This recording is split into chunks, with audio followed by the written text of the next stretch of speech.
السلام علیکم. میرا نام آصف ہے شیخ. رات میں ہم لوگ جا رہے تھے, بھیانک آواز آئی تو دوست بولا پیچھے پلٹ کے مت دیکھ, چڑیل کچھ رہیں گا ایسا. تو شیخ اس کا جواب آپ بتا سکتے ہیں؟ السلام علیکم ورحمۃ اللہ وبرکاتہ. یہ کافی سننے کو ملتا ہے کہ پلٹ کے نہ دیکھیں, تو اس پر آپ کیا فرمائیں؟ دیکھیں, اس میں دو باتیں ہیں. ایک تو یہ ہے کہ آدمی پہلے سے گھبرا ہوا ہو تو ہر بات اس کو غلط بھی لگ سکتی ہے. ہو سکتا ہے کہ وہاں پر تحقیق کرنے سے وہ کسی کو بچا بھی تو سکتا ہے.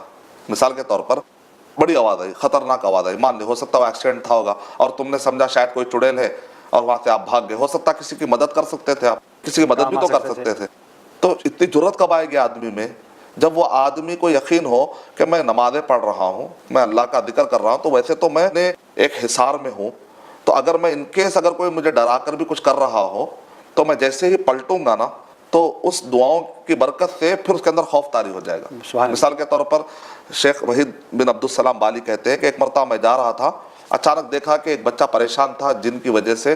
تو جب میں قریب میں گیا, میں نے غصے میں آ کر کہا, اے جن کیوں اس کو ستا رہا ہے؟ تجھے اگر اتنا ہی ہے تو بچے کو کیوں ستا رہا, میرے اندر آ جا, میرے پاس آ. تو جن نے کہا میں آپ کے اندر نہیں آ سکتا کیونکہ میں آپ کے اطراف آگ دیکھ رہا ہوں.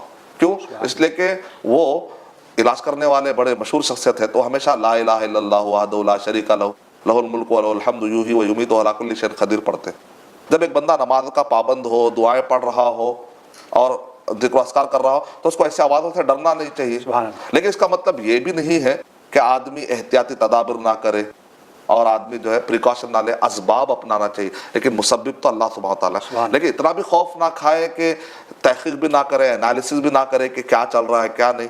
درمیانی بات ہی اچھی بات ہے, نہ اس ایکسٹریم میں جائے نہ اس ایکسٹریم میں جائے. تحقیق اور ریسرچ اور کھلا ذہن رکھے ہمیشہ. یہ میرا پوائنٹ ہے. For authentic Islamic information, please log on to www.askislampedia.com.